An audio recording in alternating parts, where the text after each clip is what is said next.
Un char que presque tout le monde sur Internet considère comme une erreur.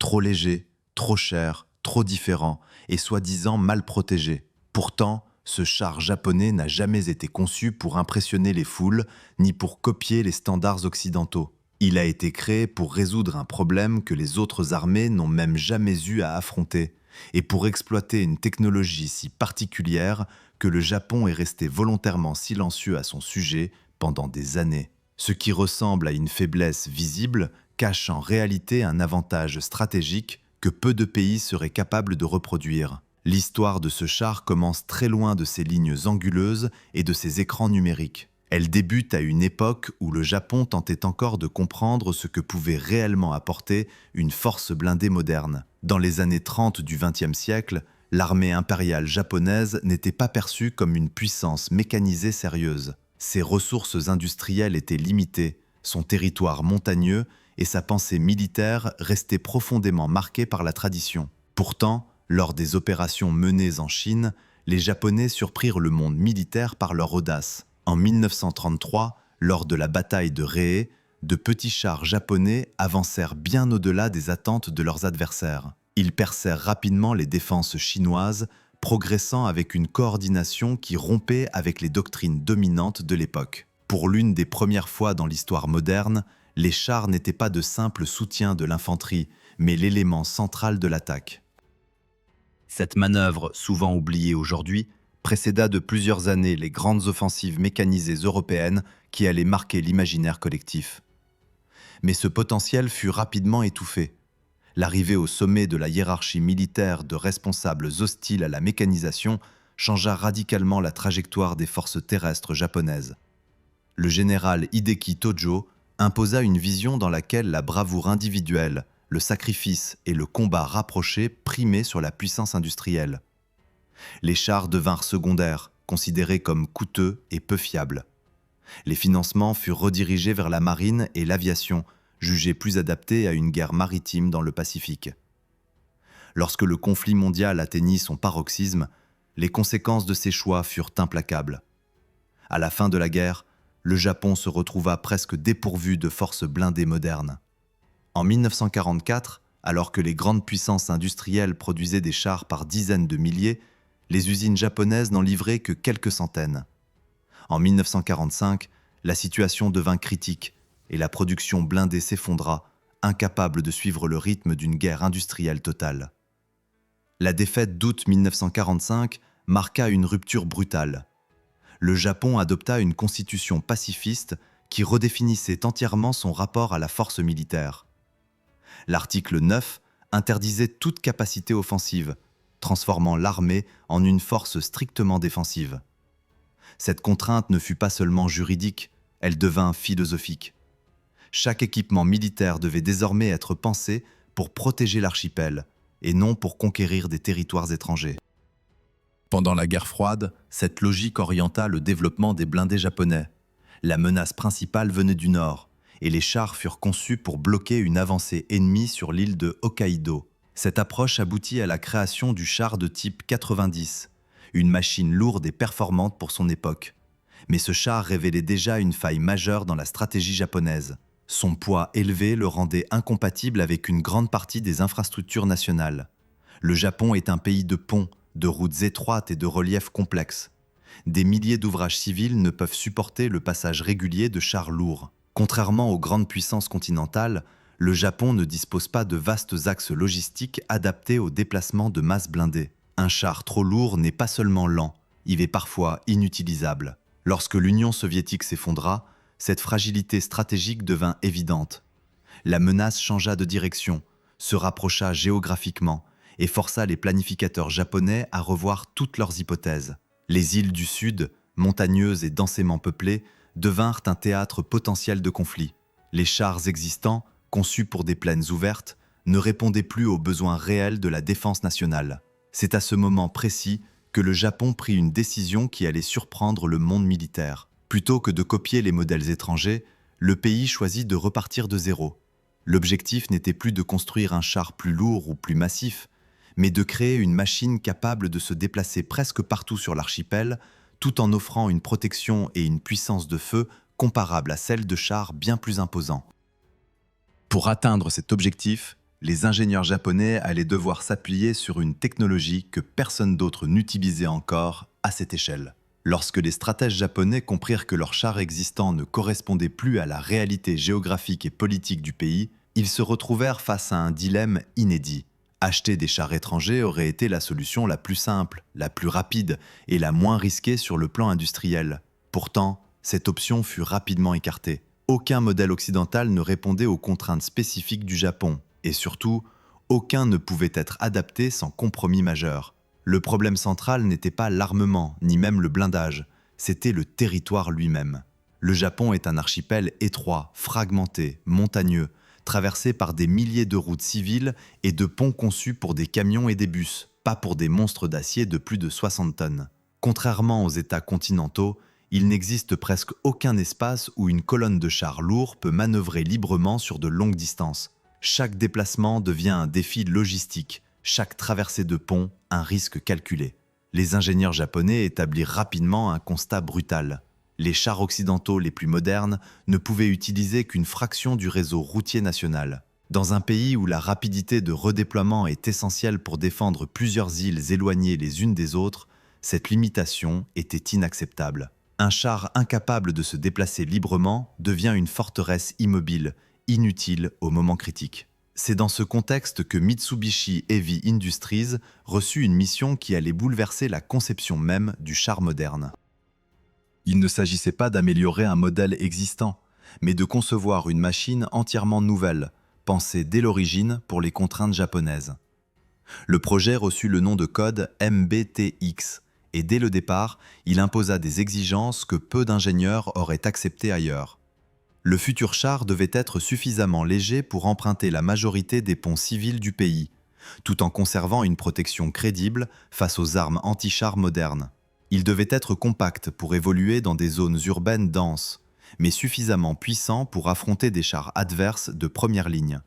Il devait aussi être transportable rapidement entre les îles, sans dépendre d'infrastructures militaires lourdes et vulnérables. Très vite, les équipes de Mitsubishi comprirent que la solution ne pouvait pas être unique.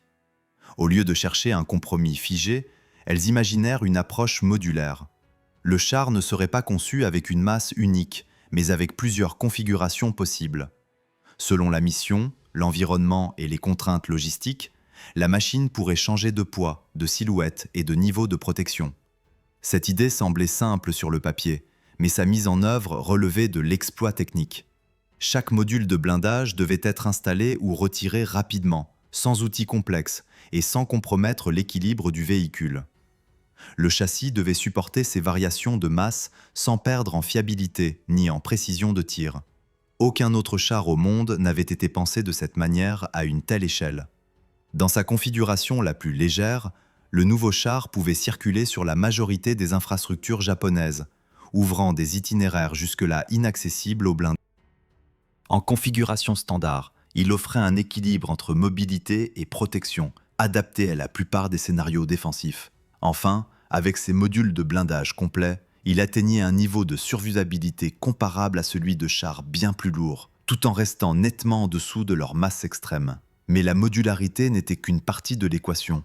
Le terrain japonais impose des contraintes supplémentaires que peu de pays prennent réellement en compte. Les pentes abruptes, les routes étroites et les positions défensives naturelles exigent une capacité d'adaptation immédiate du véhicule. Pour répondre à cette réalité, les ingénieurs intégrèrent un système de suspension totalement repensé. Cette suspension permettait au char de modifier instantanément sa hauteur et son inclinaison, ajustant sa posture en fonction du relief. Sur un terrain en pente, la caisse pouvait s'incliner pour maintenir le canon parfaitement stabilisé. Derrière une couverture naturelle, le char pouvait s'abaisser au maximum, réduisant drastiquement sa silhouette visible. Cette capacité transformait chaque colline, chaque talus et chaque route encaissée en position défensive potentielle. Lorsque le premier prototype fut assemblé, au milieu des années 2000, les essais révélèrent une machine qui ne ressemblait à rien de connu. Ce n'était ni un char occidental classique, ni une évolution des anciens modèles japonais. C'était un véhicule pensé comme un outil de survie dans un environnement contraint,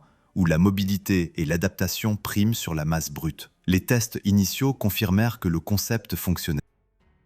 Le char pouvait être redéployé plus rapidement, accéder à des zones interdites aux blindés lourds et exploiter le terrain avec une efficacité déconcertante. Pourtant, à ce stade, personne à l'extérieur du Japon ne soupçonnait encore ce qui allait véritablement distinguer cette machine des autres. Car sous cette silhouette compacte et modulable se cachait un élément bien plus dérangeant pour les observateurs étrangers. Un matériau dont les propriétés allaient rendre obsolètes de nombreuses comparaisons basées uniquement sur l'épaisseur du blindage. Une technologie discrète, développée dans le plus grand secret, et qui expliquait pourquoi ce char pouvait se permettre d'être plus léger sans être plus vulnérable. Lorsque les essais dynamiques commencèrent à huis clos, même certains officiers japonais eurent du mal à croire ce qu'ils voyaient. Le nouveau char ne se contentait pas de rouler différemment. Il se comportait comme un organisme capable de s'adapter instantanément à son environnement. Là où les blindés classiques luttent contre le terrain, cette machine semblait l'absorber et l'utiliser à son avantage. Sur des routes de montagne étroites, le char avançait avec une stabilité inhabituelle. Dans des zones boisées, il pouvait se positionner derrière des reliefs naturels que d'autres véhicules auraient été incapables d'exploiter efficacement.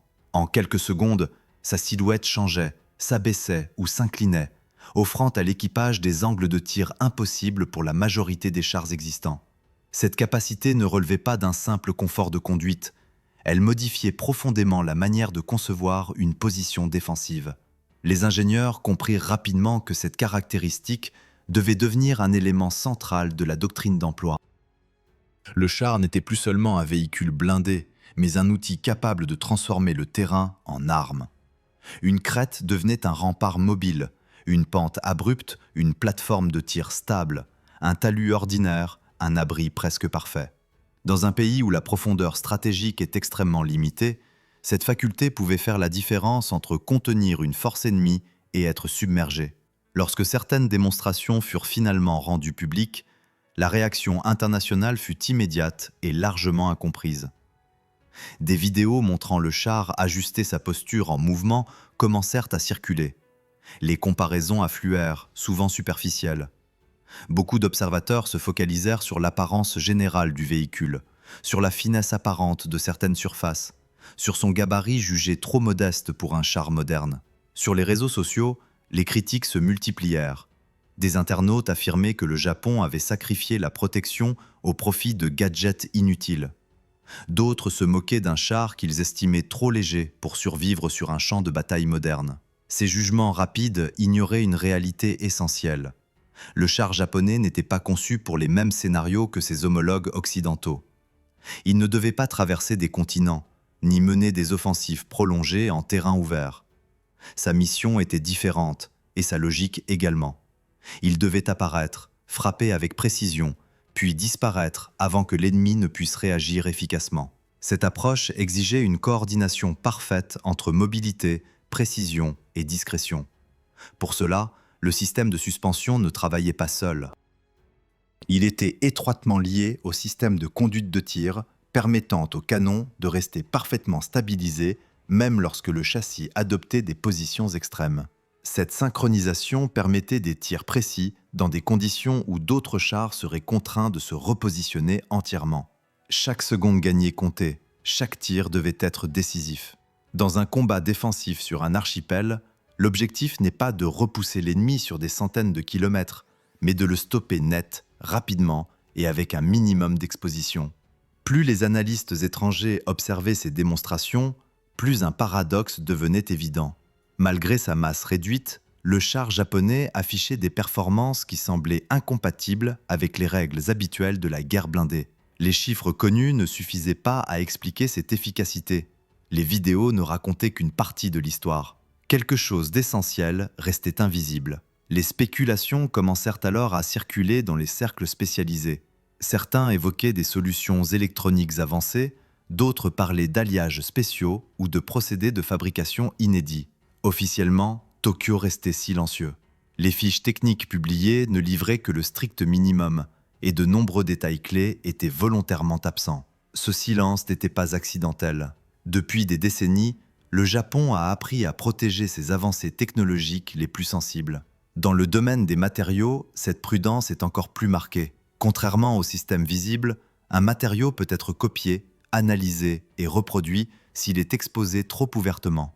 Garder le secret devient alors une arme stratégique à part entière. À mesure que le char entrait en service, une certitude s'imposait néanmoins. Sa légèreté apparente n'était pas le résultat d'un compromis risqué, mais le produit d'un choix technologique radical. Un choix qui permettait de réduire la masse sans réduire la résistance. Un choix qui rendait obsolète l'idée selon laquelle seule l'épaisseur brute du blindage garantit la survie. Ce que la majorité des observateurs ne comprenaient pas encore, c'est que le cœur de cette machine ne se trouvait ni dans son moteur, ni dans ses systèmes électroniques. Il était enfoui dans sa structure même, dans la matière qui le composait. Une matière issue d'une tradition industrielle centenaire, mais transformée par une approche scientifique que très peu de pays maîtrisent réellement aujourd'hui.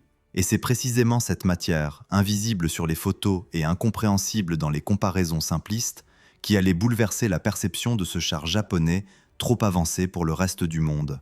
Lorsque les premiers analystes commencèrent à comprendre que la clé du char japonais ne résidait pas dans ses systèmes visibles, l'attention se déplaça vers un domaine bien plus discret et bien plus difficile à percer, le matériau. Dans la guerre blindée moderne, l'acier n'est plus un simple support, c'est une technologie en soi. Et c'est précisément là que le Japon avait pris une avance que personne n'avait anticipée. Depuis plus d'un siècle, l'industrie japonaise développe une obsession presque culturelle pour la pureté des matériaux. Cette approche ne s'est jamais limitée à la production civile. Dans le domaine militaire, elle a donné naissance à des procédés que très peu de pays maîtrisent encore aujourd'hui. L'entreprise Japan Steel Works, fondée au début du XXe siècle, incarne cette continuité industrielle. Bien avant l'ère des chars modernes, elle produisait déjà des pièces d'une précision extrême, capables de supporter des contraintes mécaniques hors normes. Pour le nouveau char, les ingénieurs ne cherchaient pas à épaissir le blindage, ils voulaient le rendre fondamentalement différent. Le résultat fut l'intégration d'un acier nanocristallin, dont la structure interne ne ressemble à aucun acier blindé conventionnel. À l'échelle microscopique, les cristaux qui composent ce matériau sont des dizaines de fois plus petits que ceux de l'acier traditionnel. Cette configuration modifie radicalement la manière dont l'énergie d'un impact est absorbée et dissipée. Concrètement, cela signifie qu'à masse équivalente, cet acier offre une résistance très supérieure. Une plaque plus fine peut arrêter une menace qu'un blindage classique beaucoup plus épais aurait du mal à contenir. Ce choix technologique explique pourquoi le char japonais peut se permettre une silhouette plus légère sans exposer son équipage à des risques accrus.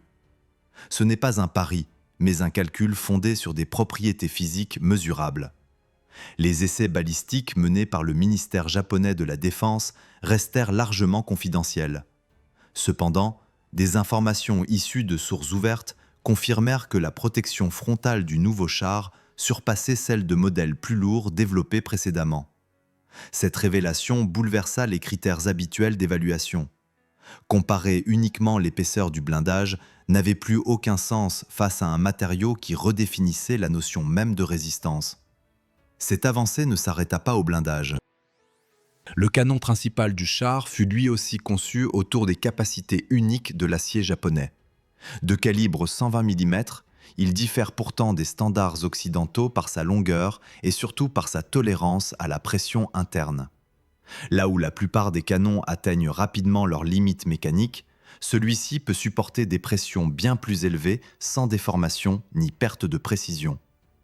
Cette caractéristique permit aux ingénieurs japonais de développer une munition spécifique, optimisée pour exploiter ces pressions extrêmes. Le projectile anti-char, plus compact que certains équivalents occidentaux, atteint néanmoins une vitesse initiale comparable, voire supérieure, malgré une longueur de tube réduite. Ce compromis apparent cache une réalité brutale.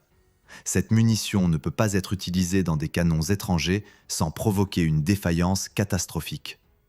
Autrement dit, le système japonais forme un ensemble fermé, cohérent et technologiquement isolé.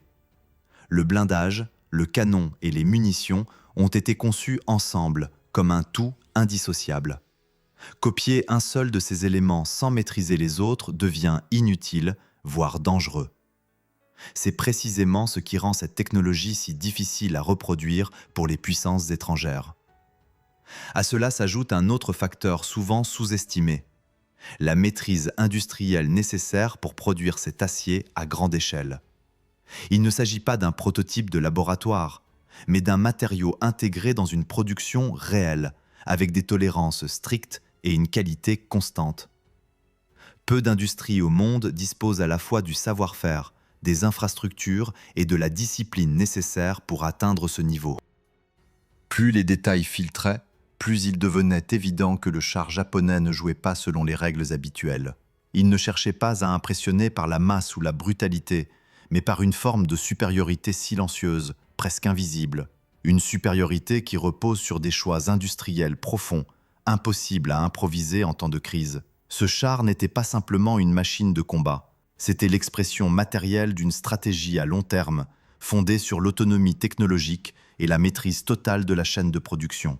Et alors que le monde commençait à peine à comprendre l'ampleur de cette avancée, une autre dimension du projet restait encore largement ignorée. Car au-delà de l'acier et de la puissance de feu, ce char avait été pensé comme un élément d'un système bien plus vaste. Un système où l'information, la coordination et la vitesse de décision allaient devenir aussi décisives que le blindage lui-même. Alors que le monde militaire commençait seulement à mesurer l'impact des choix industriels japonais, une autre dimension du char entra en jeu, beaucoup moins visible que l'acier ou le canon, mais tout aussi déterminante. Ce char n'avait jamais été pensé comme une unité isolée. Dès sa conception, il fut intégré dans une architecture de combat où l'information circule plus vite que les ordres verbaux. Le système de commandement embarqué permet à chaque char d'échanger en temps réel sa position, son état mécanique et ses données de détection avec les autres véhicules de son unité. Le champ de bataille n'est plus perçu à travers des messages radio fragmentés,